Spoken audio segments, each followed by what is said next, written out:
Muy buenas noches, Dios los bendiga en esta preciosa tarde, noche, que la gracia de Dios sea derramada sobre cada uno de ustedes, mis amados hermanos y amigos en este precioso grupo y a través del video que se va a ser transmitido en YouTube. Que Dios los bendiga y los guarde en esta preciosa tarde. Le damos la bienvenida en esta hora para que sea parte de este video, este tema de esta tarde, en el nombre poderoso de Jesucristo. Así que el tema de hoy, hermano, lo hemos titulado ¿quién debe de invocar el nombre y para que la persona sea salva? Es importante, amados hermanos y amigos, entender respecto a esto, porque ya que a esto, hermano, se le atribuye mucho a lo que los universitarios malinterpretan y tuercen las sagradas escrituras referente a esto de invocar el nombre de Jesús. Vaya conmigo, hermanos, al libro de Romanos capítulo 10, versículo 9 y 10. Del 9 al 14. Romanos capítulo 9, versículo 10 al 14, mire lo que dice.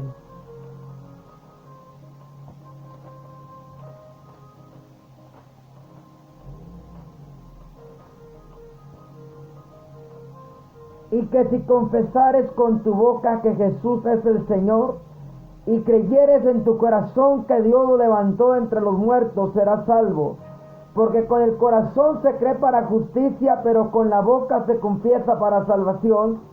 Pues la Escritura dice: todo aquel que invoque, todo aquel que en él creyere, no será avergonzado. Porque no hay diferencia entre judío y griego, pues él es mismo Señor de todos, es rico para con todos los que le invocan. Porque todo aquel que invocar el nombre del Señor será salvo. Pero, aleluya, ¿cómo pues invocarán aquel al cual no han creído? ¿Y cómo creerán en aquel a quien no han oído? ¿Y cómo irán sin haber quien les predique?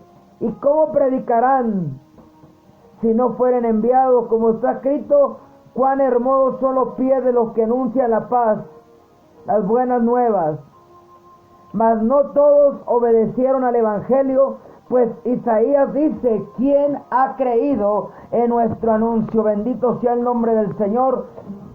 En esta hora estaremos hablando acerca de una de las falsas interpretaciones que muchos los tienen confundido, lamentablemente predicando un evangelio diferente y concerniente, hablando que una supuesta revelación falsa, ya que muchos defienden que su fe está fundamentado en el fundamento de apóstoles y profetas. Veremos cómo queda al descubierto una de las más grandes falsedades que han engañado por casi 100 años a miles de pseudocristianos. A través de este video quiero presentar 4 puntos con respecto a lo que significa invocar el nombre del Señor. Es bien importante, amado hermano y amado amigo, entender a qué se refiere la Sagrada Escritura con esto. Pablo dice que todo aquel que invocar el nombre del Señor será salvo. Este texto es tomado del libro de Joel, bendito sea el nombre del Señor, por Joel 2:32, dando cumplimiento a la palabra de Joel, de la promesa del Espíritu Santo. Pero tenemos que entender a qué se refiere invocar el nombre del Señor, porque con respecto a esto muchos de los unicitarios han caído en gravísimas interpretaciones erróneas. La doctrina unicitaria, como muchos los defensores del bautismo para salvación, basan su fundamento diciendo que sobre ellos fue invocado el nombre de Jesús, que aparentemente parece que es algo que los apóstoles hicieron, pero analizando cada bautismo registrado, dicen: ya ves, en todos invocaron el nombre de Jesús. De esta manera rechazan ellos del bautismo como Jesús lo mandó y caen en la supuesta doctrina de la revelación, como veremos más adelante. Ellos dicen: Pedro bautizó a los 3,000 invocándoles el nombre de Jesús. Pero al momento que leemos el libro de Hechos capítulo 2 versículo 38, nos vamos a dar cuenta de una de las grandes verdades de la Escritura que la unicidad pasa por alto. Mire lo que dice, y me gustaría que entendieran detenidamente nuestros amigos unicitarios con respecto a este tema. Pedro les dijo: arrepentíos y bautícese cada uno de vosotros en el nombre de Jesucristo para perdón de pecados, y recibiréis el don del Espíritu Santo. ¿Será acaso que el apóstol Pablo y Pedro no concordaban con lo mismo? Ya que Pedro, aparentemente de acuerdo a la interpretación de la unicidad, está diciendo que él lo va a bautizar en el nombre de Jesús, que no está diciendo Pedro: yo te bautizo en el nombre de Jesucristo, sino que les dijo: arrepiéntanse y bautícense en el nombre de Jesucristo. Ya en otros videos en YouTube he hablado respecto a esto, qué significa bautizarse, identificarse con Jesús, que este no es el tema, sino que más bien el invocar. ¿Por qué? Porque Pedro le está diciendo: bautícense. En otras palabras, dándole la palabra en su expansión, le está diciendo Pedro: arrepiéntanse y confiesen que Jesucristo es el Señor de su vida, para poder ser salvo, de acuerdo a lo que dice Romanos 3, Romanos, ¿verdad? Pero si leemos detenidamente Hechos 2:38, esto nos podemos dar cuenta que en primer lugar Pedro da una orden: arrepentíos y convertíos y bautícense en el nombre de Jesús. Esto fue como una petición y mandato. Luego dice: para perdón de pecados y recibiréis el don del Espíritu Santo. La unicidad enseña que esto es obligatorio para que la persona sea salva. Si no se bautiza, como literalmente interpreta la palabra del apóstol Pedro, no hay salvación. Pero como iremos viendo en el transcurso de este tema, iremos dando razón de qué significa invocar el nombre del Señor. A veces se nos complica, se nos hace una tremenda confusión, porque en la Torah, en los profetas, la Biblia dice que todo aquel que invocar el nombre del Señor será salvo. A esta profecía de Joel se le da cumplimiento en Jesús. Dice la palabra que a este Jesús Dios lo hizo Señor y Cristo. Hechos 2:36. Uno de los temas más controversiales, punto número 2, hablan del nombre de Jesús. Es que confunden cuando interpretan versículos, porque su doctrina está fundamentada en versículos clave para su fe, como Colosenses 3:16, donde dice Pablo: todo lo que hagáis de palabra o de hecho, hacedlo en el nombre de Jesucristo. Pero se quedan ahí. El texto dice: dando gracias a Dios Padre por medio de él. Ellos dicen que de igual modo que es en el bautismo, una persona que no ha invocado a Jesús como Señor y Salvador, entonces no puede ser bautizada. Pero muchos de los unicitarios, lo que les importa es jactarse de que bautizaron a más gente en el nombre de Jesús, haciendo pérdida de tiempo, porque la gente no hace la declaración de fe. La gente, hermano, está tan impuesta de que un ministro le diga: yo te bautizo en el nombre de Jesús. O sea, el ministro cada vez que está declarando, cada vez que está bautizando a una persona, está declarando que él es salvo, pero le está restringiendo el poder, la autoridad a la persona de que confiese con su labio y declare que Jesucristo es el Señor.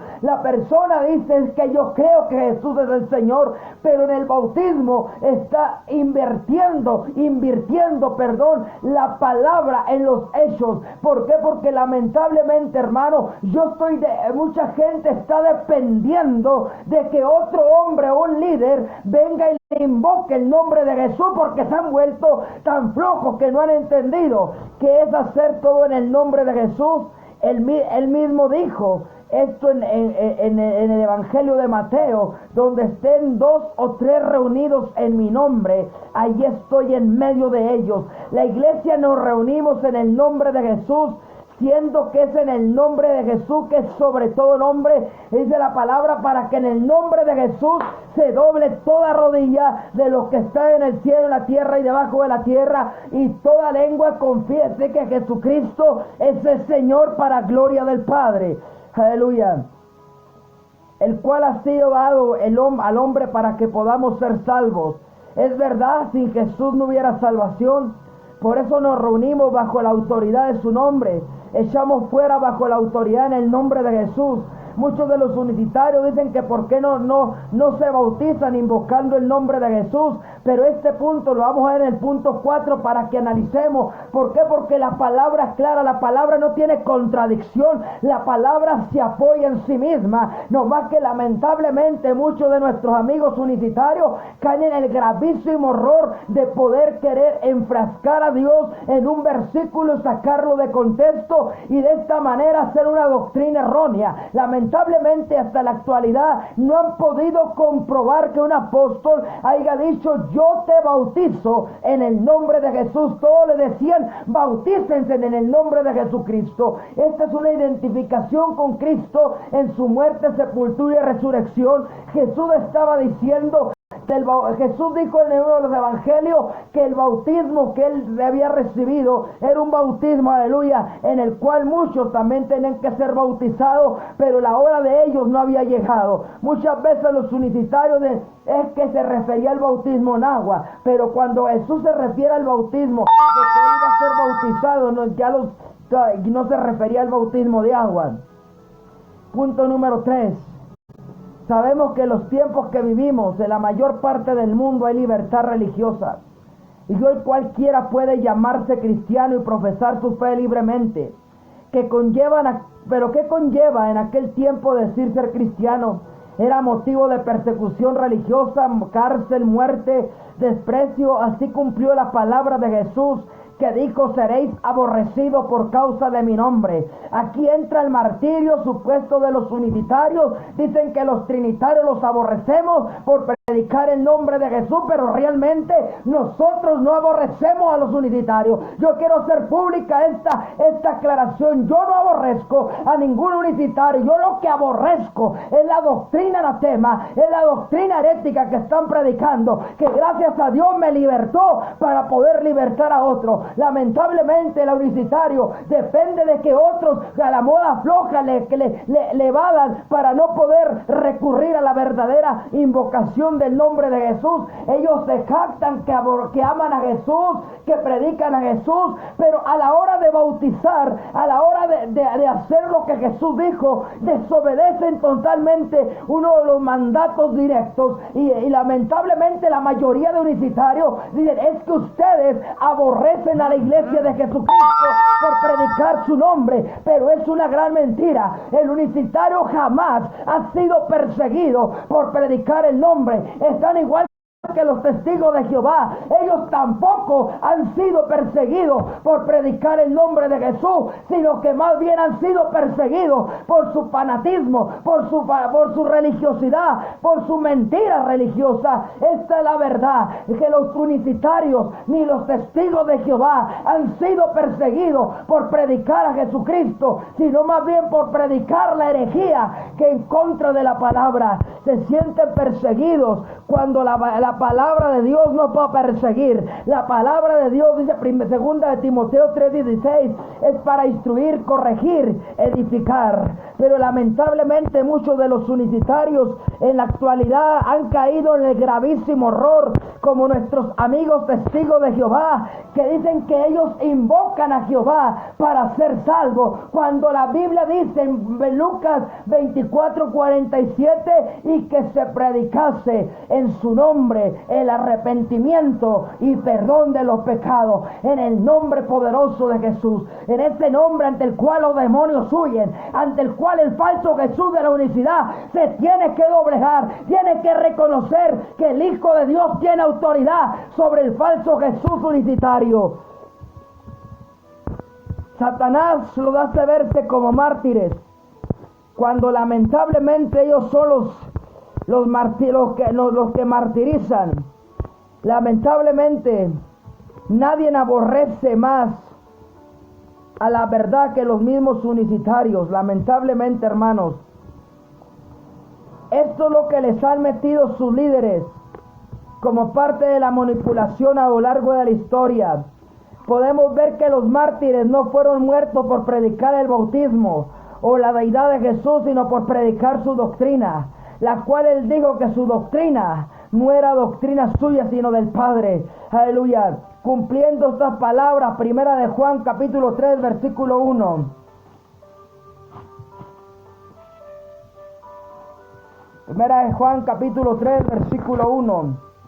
Mirad cuál amor nos ha dado el Padre para que seamos llamados hijos de Dios. Por esto el mundo no nos conoce, porque no le conoció a Él. Amados, somos hijos de Dios y aún no se ha manifestado lo que hemos de ser. Pero sabemos que cuando Él se manifieste, seremos semejantes a Él, porque le veremos tal como Él es. Si a Jesús no le creyeron que testificaba de su Padre, menos a nosotros que testificamos del Padre de nuestro Señor Jesucristo y de su Hijo Jesucristo. Es muy importante entender que dice la Escritura que aquel que tiene el que no tiene al Padre, tampoco tiene al Hijo. Por último, vamos a ver el punto número 4. Va a ser un tema un poco cortito para que lo puedan debatir y desglosar y puedan demostrar a nuestros amigos universitarios que realmente su doctrina está fundamentada en la Escritura. En el punto número 4 vamos a ver algo bien interesante. Lo que la Escritura dice acerca de invocar el nombre de Jesús. ¿Qué testimonio da la palabra con respecto a esto? Como podemos ver en nuestro texto base, habla de una declaración o una confesión de labios que nuestros amigos universitarios, por más que quieren buscarle, no le van a encontrar, amigos. ¿Por qué? Porque ellos dicen, sí creemos que Jesús es el Señor, pero a la hora de hacer las cosas como que rechazan lo que Él hizo en la cruz del Calvario. Lamentablemente, ellos dicen ser la iglesia de Jesucristo, pero están muy lejos de poder comprobar ser lo que ellos dicen. Tan igual que los testigos sin Jehová. Se mofan, pero entendamos acerca de la invocación. Veamos lo que esto fue usado con el apóstol Pablo. Hechos 22:16, sé que los universitarios lo conocen al revés y al derecho, el versículo, pero nunca se han atrevido a aplicarlo ni a enseñarlo, porque lamentablemente esta doctrina errónea no tiene cómo comprobar su veracidad. Hechos capítulo 22, versículo 16. Mire lo que dice uno de los apóstoles antes de Pablo, Ananías. Mire lo que dice. Ahora pues, ¿por qué te detienes? Levántate y bautízate y lava tus pecados invocando su nombre. La palabra de Dios, Ananías nunca le dijo, vente, déjame bautizarte para invocarte el nombre de Jesús. No, Ananías le dijo claramente, levántate. Ahora, ¿por qué te detienes, Saulo? Levántate, bautízate, lava tu pecado invocando su nombre. ¿Por qué? Porque el bautismo era parte del proceso. En la declaración de fe tenías que tener una obra. Por eso dice Santiago, la fe sin obras está muerta.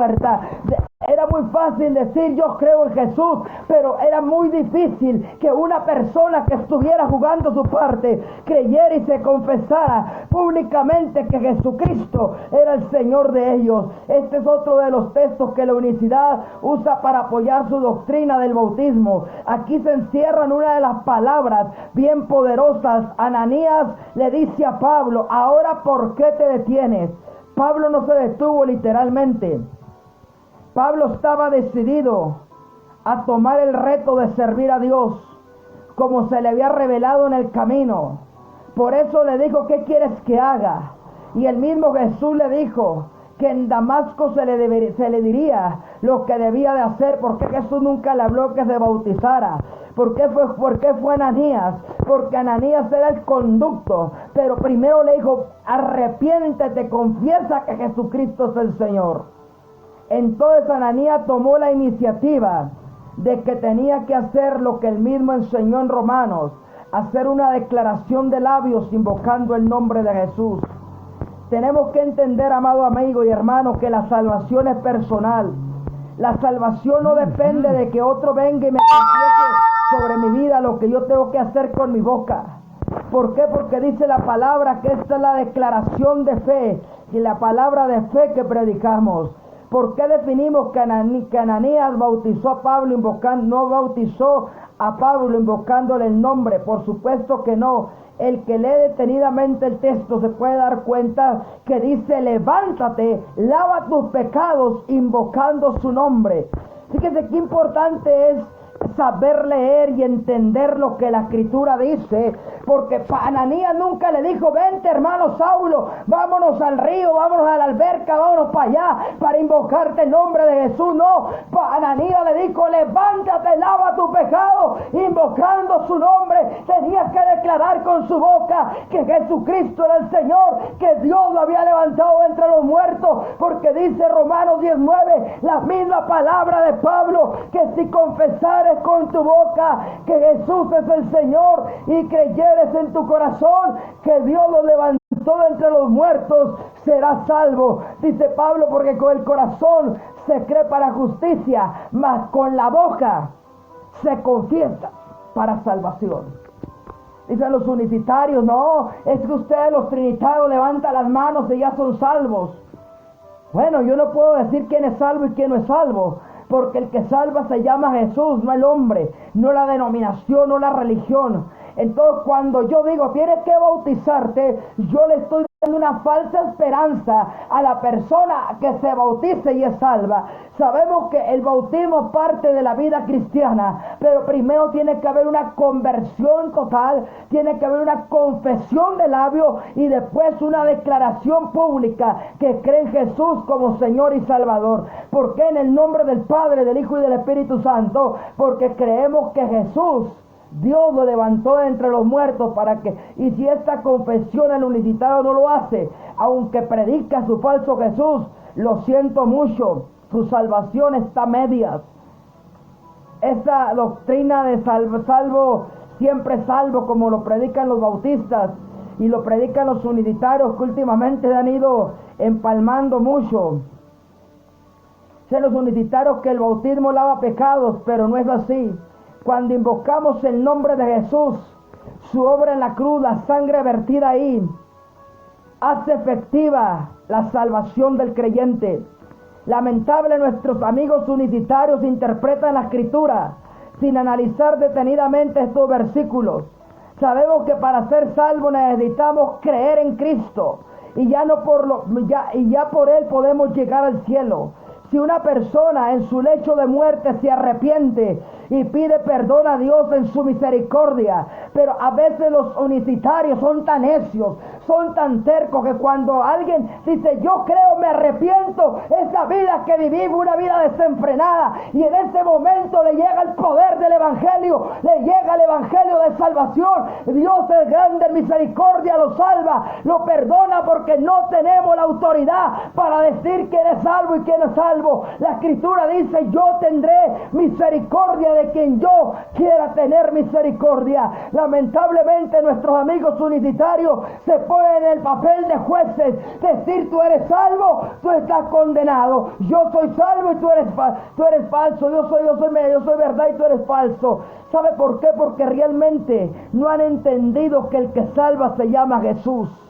Ellos dicen predicar a Jesús, pero quién sabe cuál Jesús predicarán estos tipos, porque lamentablemente al comparar el Jesús que predican ellos, no se compara al Jesús que los apóstoles predicaron.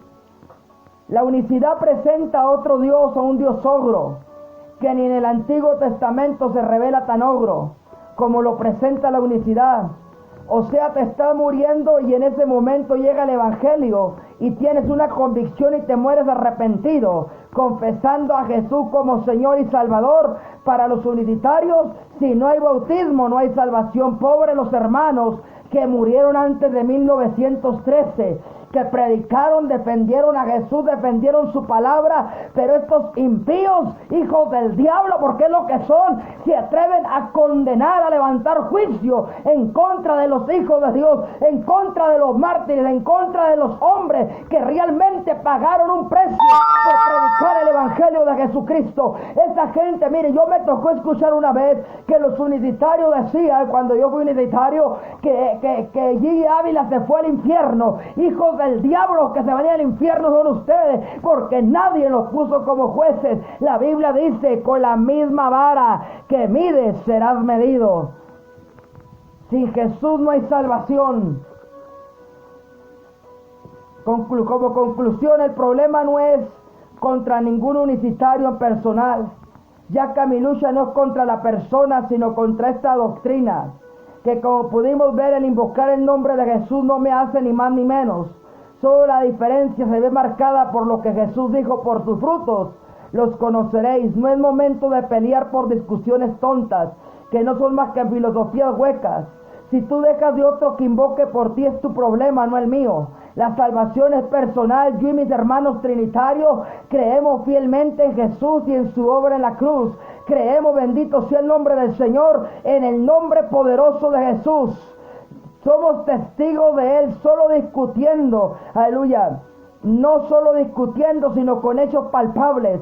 Aquí no es lo que digamos nosotros, sino lo que nos respalda. Si tenemos autoridad, no es porque seamos mejores que nadie, la tenemos porque así le plació a Dios darnos esto en su gracia y darnos a conocer a su Hijo Jesucristo, y nos hizo coherederos juntamente con Él. Valoramos su sacrificio y su obra perfecta. Lo que hagamos humanamente para salvarnos es inútil. La obra de Jesús fue completa y perfecta una vez y para siempre, dice el libro de Hebreos. Pero todo lo que la unicidad enseña es contradictorio. ¿Por qué? Porque te condiciona la salvación. Que aquel hombre que estaba se inventaron la doctrina de la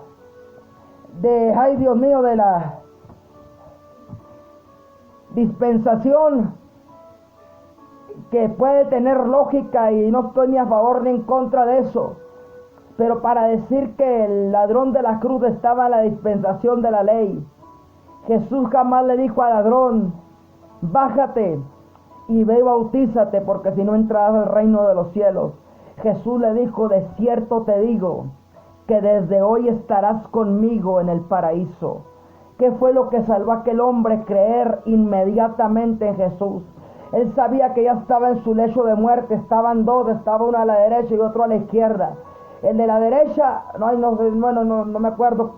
Uno le dijo: si eres el Hijo de Dios, baja, desciende de la cruz y sálvanos. Y el otro humildemente le dijo: sabemos que nosotros justamente estamos pagando esto porque lo merecemos, pero tú ningún pecado has hecho. Y luego dice la palabra: Jesús le dijo, y aquel hombre le respondió y le dijo: Señor, acuérdate de mí cuando vengas en tu reino. Qué importante es entender que si tú invocas a Jesús, mira, dice la Biblia que mientras hay vida hay esperanza. ¿Dónde se acaba la esperanza? Cuando la persona muere. Si la persona en su lecho de muerte realmente se arrepiente, y ahí le llega el mensaje del evangelio, porque ahí hay misericordia, hay perdón. Tenemos un Dios, dice la palabra, el Dios de la Biblia, y de Dios es grande, lento para la ira, grande en misericordia. Pero estos unicitarios, detrás de toda esta doctrina satánica, ellos dicen: es que si no te bautizas en el nombre de Jesús no eres salvo, siendo que la palabra invocar, como lo vimos, era hacer una declaración de labios. Yo declaro que Jesús es el Señor de mi vida. Gracias a su obra en la cruz y en la fe que yo le tengo, un día voy a estar con Él. Jesús dijo: voy pues a preparar morada para que donde yo esté, vosotros también estéis. Yo estoy esperando la promesa de Jesús. Jesús mandó la primera promesa, que fue el Espíritu Santo sobre nosotros. La segunda promesa es venir por segunda vez, dice Hebreos 9:28. Ya no viene con relación al pecado, sino que ahora viene a rescatar lo que son de Él. Así que, amado hermano y amigo, me gustaría ver y escuchar sus comentarios. ¿Qué opina con respecto a este tema? Me gustaría que usted opinara, cómo la ve, qué opina. Es un tema demasiado polémico, porque realmente las interpretaciones que le dan tanto los testigos como los unicitarios es un tremendo caos doctrinal. El testigo dice que si no invocan el nombre de Jehová no son salvos. Los unicitarios niegan eso y dicen: si no invocas el nombre de Jesús no eres salvo. Bueno, es una tremenda confusión completa, que gracias a Dios yo ya salí de ahí, y espero que cada día menos hermanos caigan en el error de la unicidad. Es tiempo, pastor, evangelista, ministro, que abramos nuestros ojos y entendamos la importancia de enseñarle a la gente que es invocar el nombre de Jesús para ser salvo, para que no caiga en el engaño de esta gente. Es necesario que los predicadores nos volvamos más cristocéntricos y dejemos de predicar tanta falsedad. Vamos a hablar acerca de las verdades, hermanos. Dice la Escritura: conoceréis la verdad y la verdad os hará libres. Así que, amados hermanos, esperemos sus comentarios. Nada más dieron 3 y no comentaron, pero bueno, Dios los bendiga.